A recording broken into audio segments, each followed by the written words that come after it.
This program is made possible by American Senior Benefits Wichita is all about your peace of mind. We specialize in asset protecting, safeguarding your health, planning your estate, and preserving your freedom of choice. We're here to work through all of this with you. American Senior Benefits Wichita proudly supports PBS Kansas. The Candle Club, a place where friends, food, and music come together. Currently, we offer live entertainment every night except Sundays. Enjoy our delicious specialty appetizers and the Candle Club Signature Prime Rib. More about upcoming events at candleclubwichita.com. Home Health and Hospice of Kansas is a locally owned and community-based provider. We offer quality health care to our patients and families, complete with love, warmth, and compassion. We'll take care of all of the details for you. For more information, please visit kansashomehealth.com. Welcome to Cedric Plaza Retirement Community. Our living options are designed to suit your specific needs and activities that you're sure to love. We believe you'll be able to see yourself here, enjoying time with friends and family. For more information, visit cedricplaza.org.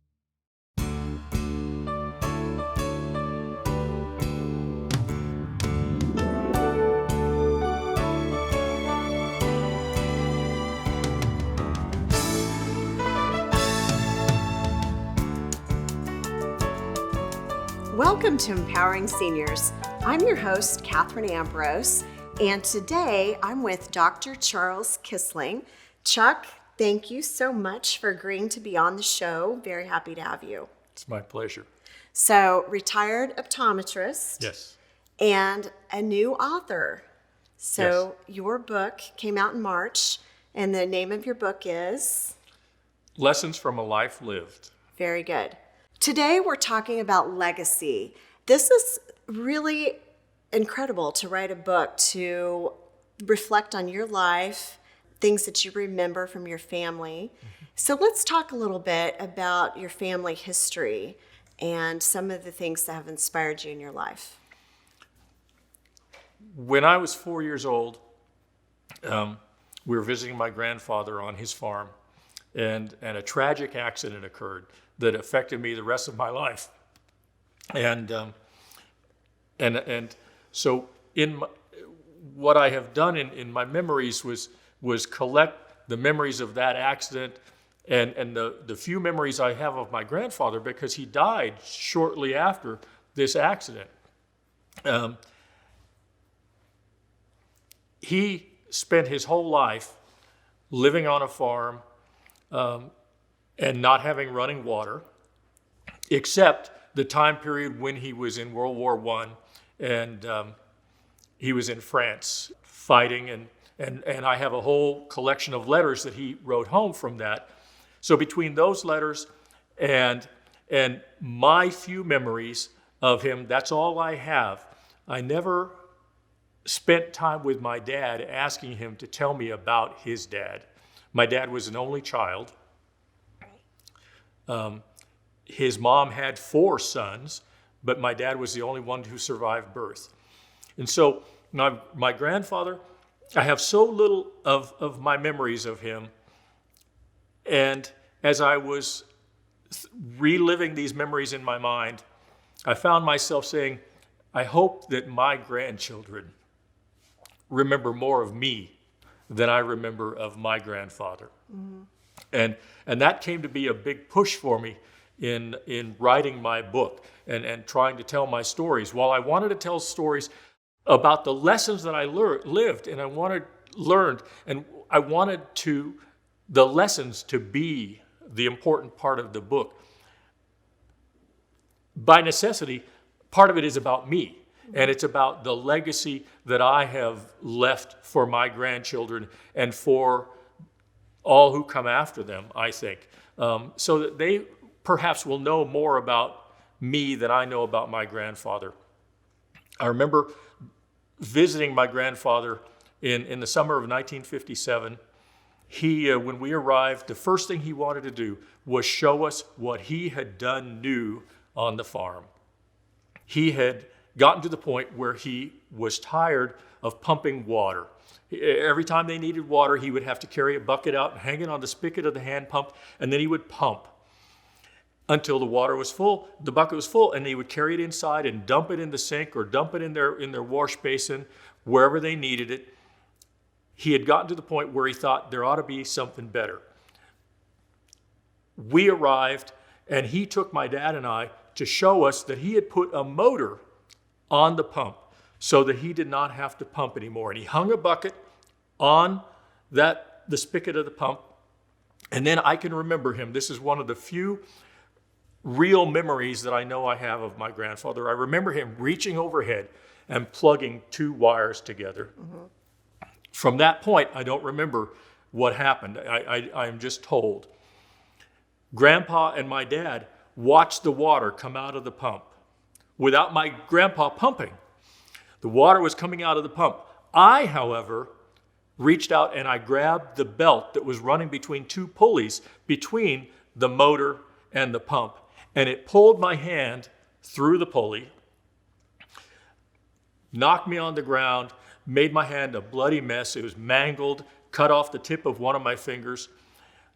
Mom and Dad wrapped my hand up with cloth, took me into the little town to see the doctor. And the doctor initially thought he was going to have to cut my hand off. And Mom and Dad said, no, we don't want that. Stitch it up as best you can. And that's what he did. He stitched my hand up as best he can. I've got little scars all over my hand from it. Wrapped up the end of my finger. And Mom and Dad then drove back towards the farm. Meanwhile, my grandfather had left the farm and was driving into town to see how I was doing. And our cars met on the road and stopped. And I can remember my grandfather standing outside the car, looking at me inside through the window, and he had such a sad look on his face because what he had been so proud of and so happy about had been the source of a terrible accident to his grandson. He died a few months after that, not knowing that it didn't affect me terribly. It affected me for the rest of my life because I had to learn to be right-handed instead of left-handed. I was left-handed until that accident. Mm-hmm. I had to learn to be right-handed, but that was the worst effect it had on me, mm-hmm. other than an uncoordinated hand. Mm-hmm. And he never knew that. I wish he had known that. I wish that my last memory of him was not such a sad memory. Mm-hmm. But that led me then to start thinking about my own grandkids and about how they will remember me. And hence the book and the stories that I've tried to tell there. That's a very powerful story. It really is something how grandparents can impact us so, and how connected we can feel to grandparents. So tell us about when you were older and you started wishing that you knew more about your family. Mm-hmm. I suppose we all reach a point where we start to ask questions. And I began to ask questions about my grandfather, but there was no one to answer them for me. Mm-hmm. My dad was gone. My mom was gone. No one to tell me any more about my grandfather. What I did have to help me were letters that he had written home from World War I. I could read those letters in his handwriting on paper that he held and touched. What was interesting about these letters, they're all addressed to his dad, John Kissling, Longford, Kansas, USA. That was it. All of the letters had been censored and were stamped with a censor signature on there, saying that they didn't have any sensitive information in them. And my grandfather, I learned, had a little bit of a sense of humor. He started almost every letter with, "I am fine and dandy, hope you are same." While he was in basic training, he invited his parents to come visit him for the graduation, which was at Camp Funston, which is now Fort Riley. And they lived in Longford, which was 30, 40 miles or so from Camp Funston. And he said to them in this letter, inviting them to come, he said, "You may not recognize me when you get here. I've gained a little bit of weight." Now today, most people going through basic training lose weight. Mm-hmm. He gained weight. And that was not uncommon for World War I men and soldiers in basic training, because for many it was the first time they'd had 3 meals a day in their whole life. My grandfather said, "You may not recognize me because I've gained weight. Now they call me Big Boy." And he was not a big man. He was about 6 foot tall, 200 pounds of pure muscle. He wrote also about being on the ship going from New York to France. And near the end of that, he wrote, "I have seen a lot of water. I don't care to see any more." Mm-hmm. I think that was his way of telling us that he had been seasick. But he never said, "I've been seasick." He never complained. And that was something else I learned about my grandfather. He never complained in all of his letters and all that he went through. Once arriving in France, his unit walked all the way to the east, to the German border. And at one point, he says in his letter, "I am a half day away from where you came from," to his dad. His dad had immigrated to the United States from Basel, Switzerland. Mm-hmm. And so when my grandfather wrote, "I am a half day away from where you came from," he was telling him, "I'm 10 miles out of Basel." And the censor let that go because, of course, no one except for my great-grandfather would recognize where that meant that he was. And then he said, "I have seen a lot of France. I don't care to see any more." One of the things I've learned through this process, and I think what's important about me putting my words on paper and in a book, there's a Latin saying that says, "Vox audita perit, litera scripta manet."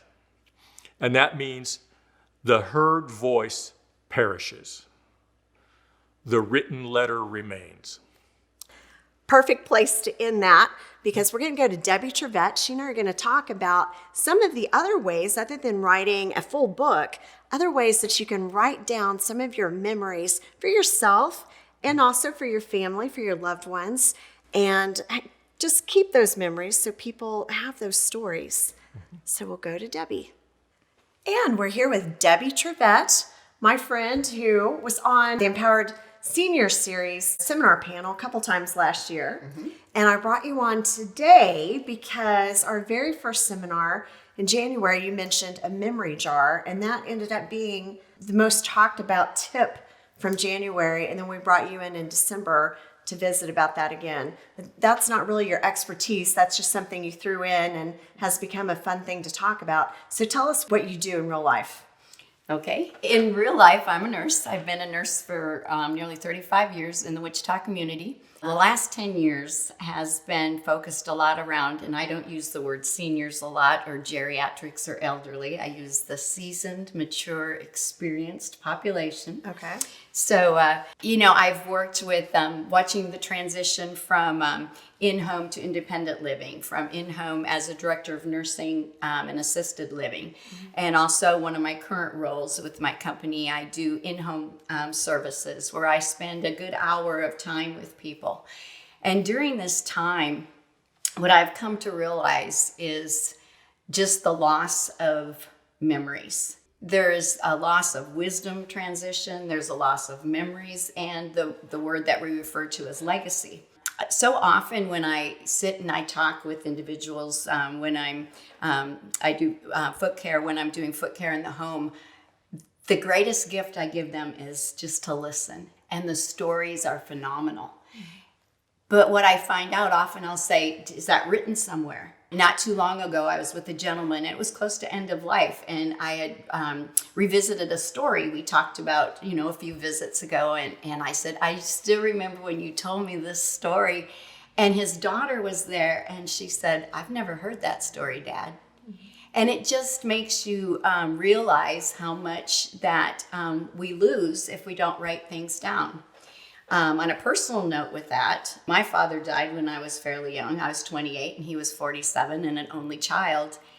So I don't have a lot of answers. I don't know how my grandparents met. I don't know really much about him growing up. I have a son that never knew his grandfather. And it's like, how can we help with that? And sometimes it's overwhelming to think about, writing a whole journal and doing all that. And so you can keep things simple. One of the things that I've come upon is a memory jar, and I love memory jars. You don't have to think about doing memory jars because your end of life is coming.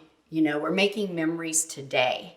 And a memory jar is simple. For example, with a child or a grandchild, simply keep some notebooks or note cards right alongside a jar, any kind of jar, or a box, anything you want. Something happened today. I was at your basketball game. You shot this 3-pointer. I was so proud of you. Sign it, date it, love Grandpa. Throw it in the jar. Things like that, words of wisdom. When I was younger, I was confronted with this. This is how I dealt with it. Give them words of encouragement. We all want to feel that we were worthy, is to tell the grandkid or the grandchild, I watched you today. You fought through this battle. You taught me.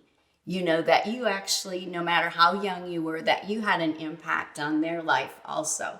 But also the memory jars aren't, as I mentioned, just because you're going closer to the end of life, family memory jars. Do a memory jar every year. Throw in your favorite memories throughout the year, or simply, Mom, thank you for doing this. Date it. At the end of the year, you can sit down and read them. Memory jars they're precious. And like I said, and they're easy. Very easy. Yeah. And so many ways they can be used. And just a way to really touch somebody's heart. So we talk a lot about a legacy isn't just what we leave people in terms of material items or money, but how we're impacting people's hearts, and not just when we pass, but on a daily basis, and helping fuel people's lives. One of my favorite things is they have books now. This is a storybook. And the storybook can be recorded by grandma, grandpa, anybody, and you read the story. And so then you can send the book off to your grandchild, and when they read it at night, they can open up the book, push the button, and grandma and grandpa are right there reading their book.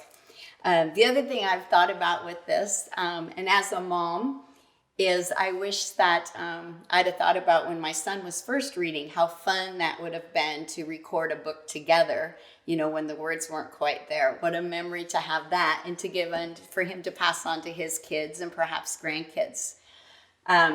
This is something I hadn't seen a lot of, and it's a talking photo album. And basically, it's just a photo album with, just blank photo pages. And then each page has a recordable segment. So you can put a photo in there or multiple photos, say a birthday party or something, and talk about your experience. And then lastly, we do live in the digital age and everything is online. We've got all the digital photos, but sometimes still sitting down with the good old-fashioned photo album is just priceless. And, you can see by the color of this, the black and white pictures, and the color of the color, that it's a very old album, but it's very priceless. Again, just some ideas to help you create your memories and to share them and pass them on. And I brought something today for our conversation. This is something I bought years ago for my grandmother, and she filled it out. It has different questions that she answered. It's in her handwriting, which is so fun. And she really worked at this. She really filled out a lot of information. And I was just telling my aunt this morning about it, and she didn't remember I had one of these. So it's kind of fun for the whole family to compare notes, who has what. And just something as simple as this. We're talking to Dr. Kissling about, he wrote a full book. And even something as simple as this, it can just be a fun little activity to do, or do a memory jar. I love the idea that you were talking about in that book. In fact, you made me think about so often as we age, it's like, well, what does Grandpa want for Father's Day? Or what does he want for his birthday? Ask the grandkids or even your own kids, give me 5 things that you want to know about my life. and give me those 5 questions, and you know what, then I can write those answers down, and one day when you're ready and you want the answers, they'll be in a book or they'll be in a jar. You know, I have, as I mentioned, like from my dad, I have one birthday card that says love dad, and it's like just to have one thing that would have said I was proud of you, or anything, or you know, life will be this or life will be that. It just means so much. As a nurse, and the years that I've spent with end of life, you do realize, like you were talking about, that it's all about relationships. That's what it's all about, relationships and what you experience. To give that part of you as you go on is not about you. But like when we talk about legacy, sometimes I look at legacy a little bit differently. Legacy not as in death, but as in life and living. But also, my legacy is how I presented myself, how I was a role model for getting through life. You know, when people say you have joy or you have this, but what was the secret behind there? It had nothing to do with what I did or I accomplished, you know. Like for me, it has to do with my faith. And, you know, that's the greatest gift, you know, I would want to pass on to my children, my grandchildren, because that's that's to me the key. And technology today is such a gift because we can do more together at a distance. So my grandchildren live in Chicago, very far away, but my son and daughter-in-law are so great to keep us so connected through video and constant messages and FaceTime. And so certainly, if you're watching television, you can learn how to do some of these things and be a little more connected. So, well, some great ideas. So thank you for the show and tell items that you brought today. And we appreciate you being part of this conversation. Thank you, Catherine. Thank you for having me. And now we'll get back to Dr. Kissling. And we're back with Chuck. So Dr. Kissling, so let's continue our conversation. So you wrote a memoir after you retired from optometry. Somewhere about 5 years ago, I realized that in the course of visiting with patients, they would share stories of their life with me, and sometimes I would share stories of my life with them. And oftentimes, especially with some of the younger patients, young parents, young kids, I would share a lesson with them. And I decided that some of my lessons that I had learned in life were entertaining enough that perhaps other people would enjoy reading them. And so I began to think about the possibility of putting them on paper. And at some point I said, I should write a book. And a lot of trial and error. And that's basically how I proceeded, was just trial and error until I got it right. And I think it's something anybody can do. There's enough information on the web, if you look for it, enough information to kind of guide you as to how to do this. There are several self-publishing sites, and that's what I did. I self-published it. There are places where you can pay somebody to do it for you. If you just write it out, they'll put it together. But I just went through the process and self-published it myself. And it was a good learning experience.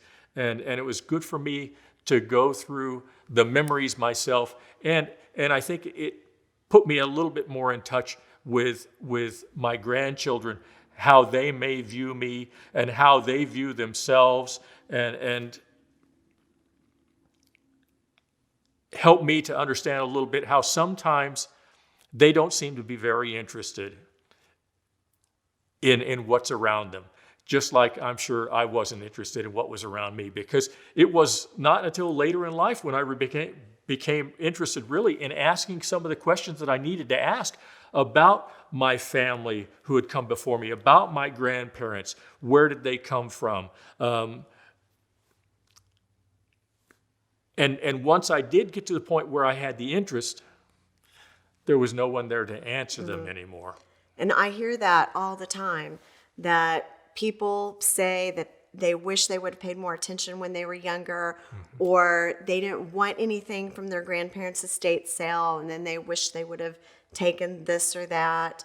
And I think that adult kids and grandkids are just in a different phase of life, and they aren't thinking of those things. And so by kind of doing their future self a favor by pre-collecting some of the stuff and putting it together. It's a gift for their future. They say that we all have a book inside of us, and don't die with your book inside of you. And so congratulations on getting your book written. So what do you think it would have meant for you if you would have had a book that your father had written or your grandfather had written? Oh. It would have meant a ton, you know, especially my dad, because he growing up as an only child and going off to World War II, it would have meant a lot to me, and I wish in some respects that he had, because then I would have some of the answers that I don't have now and that I never will have.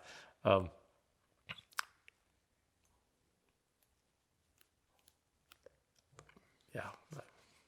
Well, again, congratulations. And Chuck, if someone wanted to know more about your book and wanted more information on your book, where would they go to find it? It's available at Amazon, so Amazon.com, and you can search for the title of the book, Lessons from a Life Lived, or you could search for my name, Charles Kissling, and it will show up either way. Well, thank you so much for being on Empowering Seniors. It was great to have you on the show. It was my pleasure. And thank you for tuning in. I'm Catherine Ambrose, and this is Empowering Seniors. If you have any questions or comments for us, you can send them to empoweringseniors@kpts.org, and we'll see you next time.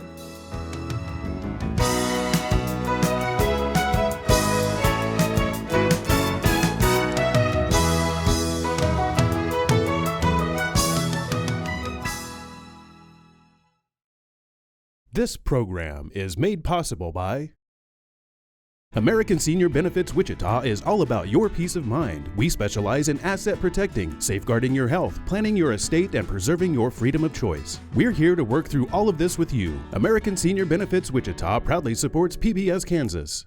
The Candle Club, a place where friends, food, and music come together. Currently, we offer live entertainment every night except Sundays. Enjoy our delicious specialty appetizers and the Candle Club Signature Prime Rib. More about upcoming events at candleclubwichita.com.